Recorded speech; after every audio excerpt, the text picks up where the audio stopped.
Now, one of the big keys to becoming a better ball striker is to keep a relatively steady head in the backswing and not see it moving too far off the ball as we take that golf club away. If you film yourself and you see yourself doing this, stay tuned. This video is really going to help. Let's get into it.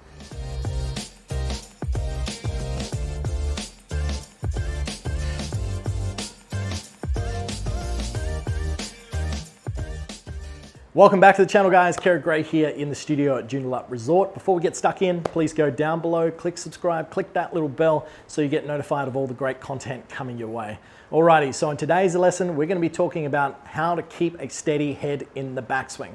First of all, why is this important? Well, if I set up to this golf ball, the average recreational golfer that we see out on the driving range who struggles with their ball striking will tend to have a lot of lateral movement, so they're moving away from the target in the backswing. Now, within reason, this is okay as long as you make some compensations to get back in.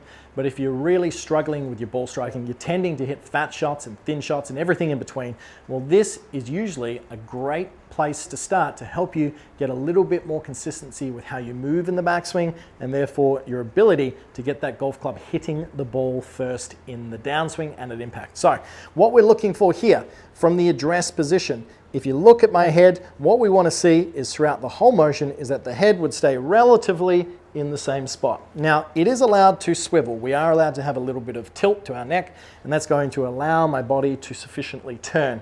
However, what we do not want to see is a lot of movement in this direction. You can see how I'm swaying and shifting off the golf ball. The more I move my mass off the golf ball, the harder it is to get it back towards the target. So therefore, you are more likely to lean back, have too much pressure on the trail foot at the wrong time, causing a whole slew of ball striking errors. So what we generally see with the average professional is quite a steady head to the backswing, and then moving down into the golf ball, and then finally lifting up as they follow through. So if you film yourself, or you can simply just look at your shadow on the ground and you really see a lot of excess movement, learning how to keep your head steady from the address position to the top of the backswing down into this position is going to help massively with increasing the likelihood you can strike that ball in a predictable manner. Alrighty, so what's a great drill to do this? Well, there's a couple. The first one is simply just bringing awareness to that feeling and imagining that you're looking at yourself in front of a mirror. All you need to do is look up at that mirror and watch yourself as you turn to the top, making sure that your head is not moving out. You can get a whiteboard marker or something, draw a circle on that mirror in front of you, just so you've got a reference for where your head started. And then from there, you're going to keep it there to the top and make sure it's not shifting off.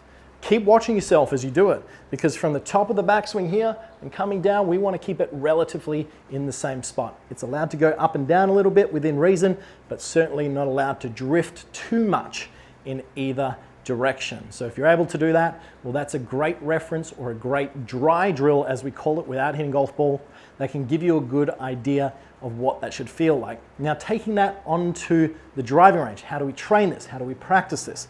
Well, there's a couple of things. Number one is you can simply just get your friend to put their hand up against your head while you make a backswing, and that's going to stop you from shifting.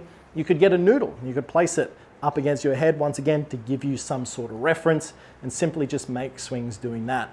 The last little exercise we can't do today because we're not out in the sun would be to simply just put the shadow over your back. So effectively, you could see that the shadow was down on the ground, and just watch your head as you make backswings and downswings and see that the head is staying relatively stable. So a huge key in the backswing is to keep that head steady. What I'm going to do is I'm going to make a couple of swings just from the down the line view so you can see what it looks like when I don't keep that head steady. Let's start off here. I'm going to have a lot of movement off it. So when I did that, I was so far off it, it was very hard to come through. I hit behind, and then I tended to pull that one over into the bush. Secondary to that, what I'm going to do is I'm going to keep my head really steady on this next one. So nice and slow, nice and controlled, steady, steady, steady, steady. Beautiful. Club came back nicely on the golf ball and launched it directly at my target. So one of the best exercises you can do is a dry drill. Stand in front of a mirror, give yourself a reference for where your head starts.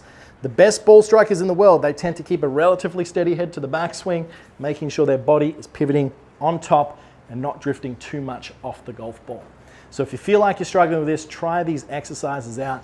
They'll help massively. I hope you enjoyed today's video, but until next time, I'm Kerrod. Thanks for watching.